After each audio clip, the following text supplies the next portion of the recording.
real story of Kamala Harris. Oh, you guys are at the wrong rally. I think you meant to go to the smaller one down the street. If you had to be stuck in an elevator with either President Trump, Mike Pence, or Jeff Sessions, who would it be? Does one of us have to come out alive? Who is Kamala Harris? What does she Come on, not allowed. believe? And what does her story teach us about how she might govern if elected president? She's the first woman ever to be the city's top prosecutor. Kamala is Brad. Kamala, you're fired! Last week we did Trump. This week it's Kamala. Good one, dude. So let me show you the rise of Kamala Harris. Should be asking, are we smart on crime? We did it, Joe. I'm speaking. If somebody breaks in my house, they're getting shot. We will be prosecuted.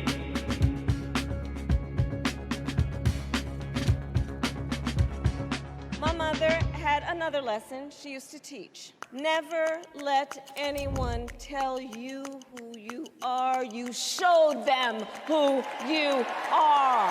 Harris was born in 1964 in Oakland, California.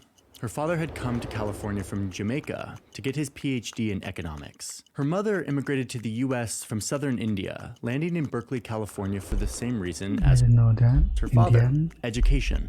Her parents were married and had 2 kids, Kamala and her younger sister Maya. Growing up, Kamala and her family lived in a mostly black neighborhood in Berkeley. Eventually, her parents divorced in 1972, and Kamala and her sister were raised mostly by their single mother. And it sounds like many single-parent households, it was pretty tough. One thing we know for sure is that Kamala's mother was a major influence on her as a child. My mother was a brilliant, 5-foot-tall, brown woman with an accent. And it was mostly my mother who raised us. So my mother, that was my mother. And her mother is the origin of this now viral quote. I don't know what's wrong with you young people. You think you just fell out of a coconut tree? You exist in the context of all in which This is a meme. What? I am so confused. For you. Coconut tree. Kamala's childhood was happening just at the time the civil rights I think movement this like my pastime seeing this. was at its height. This fight wasn't theoretical for her. It was happening in her literal front yard. We grew up pretty much surrounded full-time by adults who spent their time marching and shouting about this thing called justice. As an elementary school student, Kamala was a part of some of the first efforts to desegregate schools by busing kids from predominantly black neighborhoods to try to integrate these cities that had been so deeply divided by race. There was a little girl in California who was part of the second class to integrate her public schools. And she was bused to school every day. And that little girl was me. Okay, so at this point, you start to see some of these influences that go on to inform the rest of her life. Her immigrant parents, especially her single mother who raised her, the civil rights movement happening around her, and the neighborhood that she grew up in. In middle school, Kamala's mom accepted a job in Montreal as a cancer researcher. She talks about this as being a big opportunity for her mom, but she was a teenager and she was not thrilled to be moving to Canada. Friends at the time describe high schooler Kamala as bookish, bubbly, and to have blended in with everyone easily. After graduating high school in 1982, she enrolled in Howard University in Washington, D.C., where she studied political science and economics. During her time at college, she took on student leadership positions, participated on the debate team, and continued to show an interest in activism, participating in protests on campus. While in DC, you also start to see her turn more towards politics. She spends both her summers and More active. during the I school guess. year interning School. at government institutions, places like the Federal Trade Commission, or interning for a California senator. She worked at the National Archives. She was a tour guide at the U.S. Bureau of Engraving and Printing. And in between all of this, she also took on summer jobs to make money, the most famous of which being her stint at McDonald's. Which, like, during this election, people have been trying to debunk or, like, spread rumors that she didn't work at McDonald's, like it's some highly controversial thing. Anyway, the point here is there's a major paradox happening in Harris's life that we start to see. On one hand, she's So she actually grew up from a poor family, influenced or middle class family, I guess. by activism. Not like Trump. She's critical of government. She's protesting it, while also working within old government institutions that she was often critiquing as unfair. This is a major theme within her life, one you can see in this speech that she gave to Howard graduates in 2017. You can march for Black lives on the street, and you can ensure law enforcement accountability by serving as a prosecutor or on a police commission. Somebody is going to make the decision. So why not let it be you?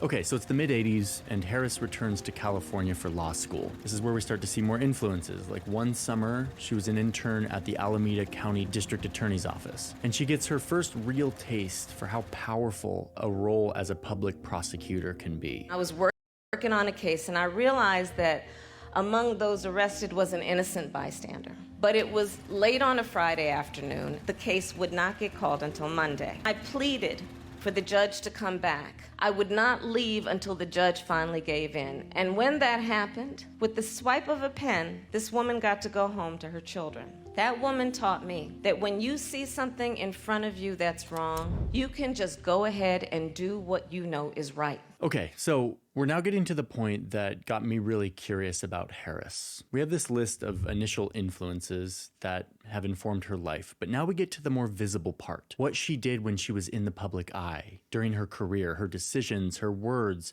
They paint a picture, and I want to show it to you. Most important things don't come easy, so it's not going to be a cakewalk. There's a lot of work to do. Okay, but before we dive in, let's define this word prosecutor, which is a word that you're going to hear a lot when you talk about Kamala Harris. A public prosecutor is the government's lawyer. They are responsible for presenting the evidence and the case against people or businesses accused of committing a crime. And here in the United States, they're often seen as hawks. They're tough on crime, responsible for upholding America's habit of throwing millions in jail for nonviolent crimes. Okay? Public prosecutor. Big part of Kamala Harris's life. So after law school, Harris becomes a public prosecutor in California. First in Alameda County, and then for the city of San Francisco, and then eventually for the entire public prosecutor state of California. So now Kamala Harris, this activist turned kind of politician lawyer, takes on the role that is kind of the definition of tough on crime, working to convict criminals, advocating to lock them up, and upholding the status quo of our justice system. Serious and violent crime, lock them up. But Harris says that she's a different kind of public prosecutor. She calls herself a progressive prosecutor. Huh? This strikes people as kind of a contradiction. Are you soft on crime or are you tough on crime? Instead, I believe we should be asking, are we smart on crime?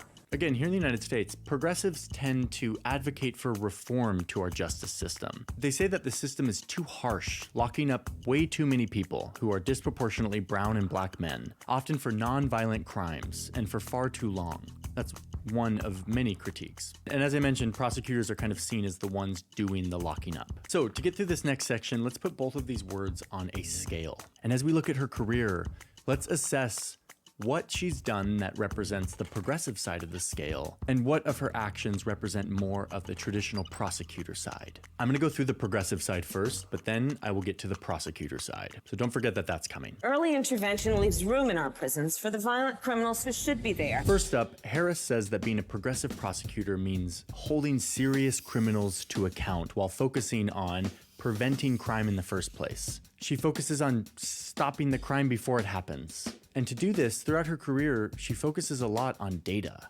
Let's look at the issue Of course, it's possible. that we're presented with in California Very effective. beyond one criminal case and look at the crime problem. Nationally, 75%, 54% to less than 10%, from 43% to over 90%, 70% reoffend. The context here is that crime is one of those issues that easily scares us. No matter your political leanings, every person wants to feel safe. So there's a lot of emotions driving how our justice system works, how we treat criminals. But Harris wanted to change this. She wanted to use the analysis of numbers to help inform systems of justice and law enforcement that were more equitable, more rational, and to see in the data, why are these people committing crimes in the first place? She's building public databases. Let's focus on what we can do to prevent crime.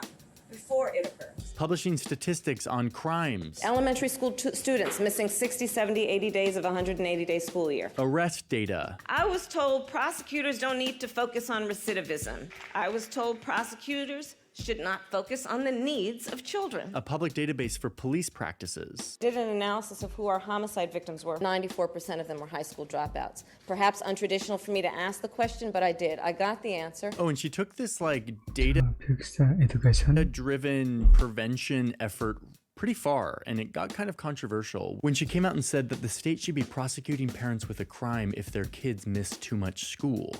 And in a few cases, she actually did that. So I decided I was I going mean, not wrong. to start prosecuting parents for truancy. Well, this was a little controversial in San Francisco. And frankly, my staff went bananas. They were very concerned. Okay, a few more things on the progressive side of the scale here, and then we'll get to the prosecutor side. She fought against applying the death penalty. She fought big banks and won convictions after the 2008 housing crisis. We have delivered to California $18 billion in relief for California's homeowners. She fought and won $1 billion for victims of a predatory for-profit university. We are talking about Corinthian colleges taking That advantage is good. of Californians who simply aspire to achieve the American dream. And perhaps her most nationally recognized moment as Attorney General is the moment where she told the clerk of Los Angeles to begin issuing marriage licenses to same-sex couples, back during when this was a big debate around Proposition 8, or the legality of gay marriage. This is Kamala Harris. You must start marriages immediately. Okay, but hold your horses. There's another side to this story. So far, I've made Harris look like this reform-minded, the progressive negative champion side. as a prosecutor. But let's look at the other side of the scale. I took on perpetrators of all kinds. Lock them up. Aggressively prosecuting violent criminals as San Francisco's first African-American DA. First, the death penalty. In 2014, as Attorney General, in a seemingly reversal of her previous actions as district attorney, she actually fought to keep the death penalty in California by appealing a ruling that would have effectively ended it in the state. In another case, the Supreme Court came out and said that California's prisons were so overcrowded that it violated the Constitution as cruel and unusual punishment. And yet, her office supported the governor's fight against releasing prisoners. Over the years, she resisted or fought against some criminal justice reforms. Her office prosecuted almost 2,000 people in cannabis-related offenses, as well as defending the cash bail, which critics see as unfairly punishing lower-income defendants. Okay, I know this is a lot of like, we are in the weeds of the justice system, and like with the Trump video, I was able to be like in the weeds on like branded vodka and giant towers in New York City.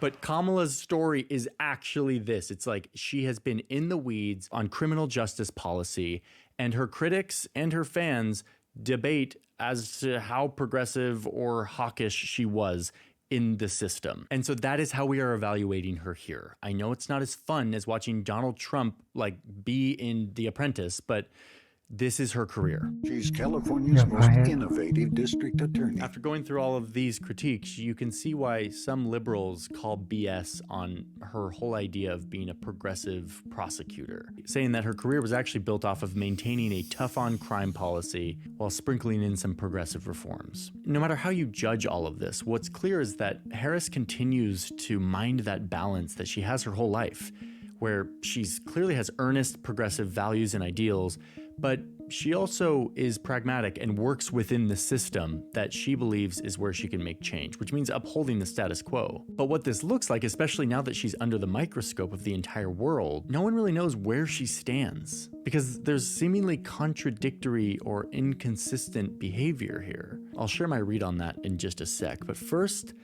let's see what happens next. I am excited to stand before you as a proud California candidate for the United States Senate. The election has been exhausting because of the news cycle. I feel like every day there's like 150 news stories that I should be following, but they're coming from all these different news outlets that all have different biases. Luckily, there is a solution for that, and that is the sponsor of today's video, election to become California's communities. I intend to fight. Now, Harris is a prosecutor, a professional legal fighter. And over the next few years, she used her experience to grill Trump cabinet officials and nominees as they came before the Senate. Can you think of any laws that give the government the power to make decisions about the male body? Has the president or anyone at the White House ever asked or suggested that you open an investigation of anyone? Yes or no, please, sir? Perhaps they've suggested. I don't know. I wouldn't say suggest. Hinted. And then, 2 years later, I stand before you today to announce my candidacy for President of the United States. during this campaign, like everyone in a Democratic campaign, she swung far to the left, saying that she espoused pretty left-leaning policies, something that has come back to bite her basically every week during this election. But she didn't gain traction, and she soon pulled out of the race. I'm suspending our campaign today. But soon, she got a call from the Democratic nominee to join the ticket. You ready to go to work? Oh my God, I'm so ready to go to work. And as the vice presidential nominee, during the debates especially, her experience as a prosecutor continued to define her reputation. He said he's going to repeal the Trump tax cuts. Mr. Vice President, I'm speaking. Well, wait. I'm speaking. Biden and Harris won the White House in 2020. Oh, is he? We did it. We did it, Joe. But while I may be the first woman in this office, I will not be the last. Okay, now listen, I'm gonna be honest here. When I started reporting this story, I kind of thought that this next part was gonna be the juiciest part. Like, what does she do when she's vice president? And it ended up being the least helpful in understanding Kamala Harris. I've wrestled with this and concluded that I can't exactly learn a ton about Harris from her 4 years as vice president. Partly because it was Joe Biden's administration and the vice president doesn't really call the shots. And partly because of the task that she was given, which was the duty of fixing the root causes of migration from Central America to the US's southern border. Good luck. The mandate was, go use American power to fix poverty, systemic corruption, and gang violence in El Salvador, Guatemala, and Honduras so that people stop trying to come to the United States. I've reported a lot on migration and borders, and specifically in Central America, and I can tell you that one vice president has no chance of making a dent in these issues, especially in just a couple of years. I want to be clear How about president? to folks in this region who are thinking about making that dangerous trek to the United States-Mexico border. Do not come. Do not come. Now, you can read her 5-pillar plan, but when I read it, it just feels kind of bland and familiar. Like the many reports with aspirational language about how the US can somehow fix systemic problems in other countries. Stuff like this does not work, or if it does not work quickly. And to add to all of this, the American people seem to misunderstand what her task actually was. And this includes me, and I'm embarrassed to say this, but I, like a lot of people, thought that Kamala Harris was in charge of the border, this border situation. She was supposed to fix what we do with people coming to the border. And all I'm seeing on TV is record numbers of migrants arriving to the border. Huge numbers of unaccompanied young people. And not just from Central America, but from tons of countries. Who was to blame for this big crisis on the border? Many looked at the vice president, because wasn't she the border czar in charge of all of this? No, she wasn't, but we all thought she was. And it didn't help that in one of her first media appearances, she kind of waffled some pretty basic questions about this. This whole thing about the border, we've been to the border. We've been to the border. You haven't been to the border. And I haven't been to Europe.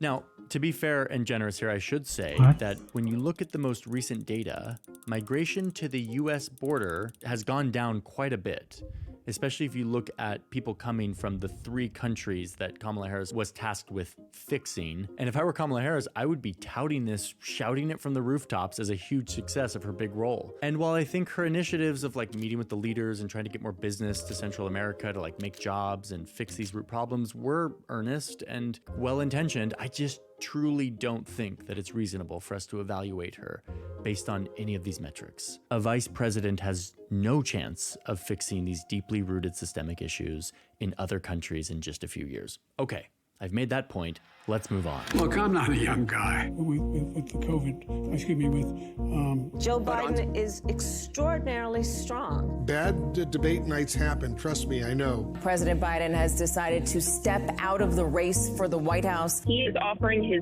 full support and endorsement for Kamala Harris. I accept your nomination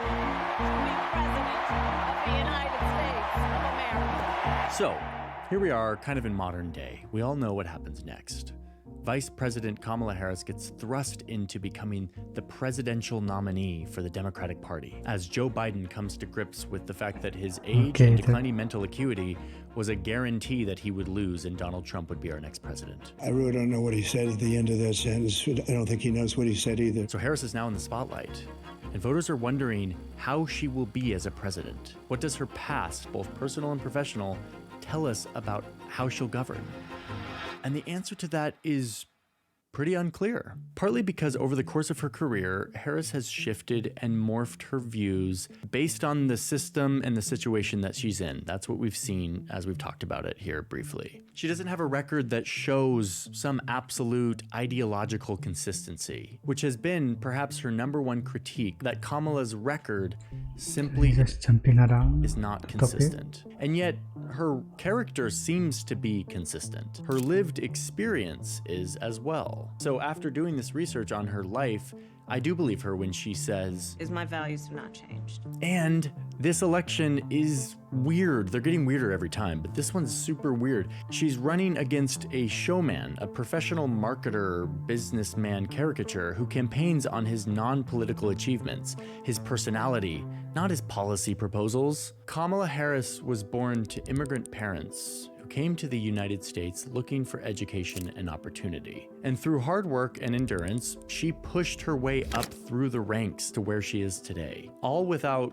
serious scandals or dings to her character. The only thing we could dig up on her is that she dated the mayor of San Francisco, and that may or may not have helped her get a job or a position on some insurance board, but this was a consensual relationship. There was no cheating. It's not very juicy. So regardless of what you think of her politics, Not juicy enough, Kamala. her stance on crime, I do think it is still legitimate to consider this personal character, especially when we're thinking about the most powerful person in our country, the leader of the country. Because leaders lead with their personal experience as a guide. And this woman has lived a life that allows her to relate to a lot of everyday Americans, something that seems to be in short supply among leaders these days. So I don't know how Kamala Harris will govern if she becomes president. But from looking at her record, I do feel fairly convinced that she has a sense of ethics and morals and values.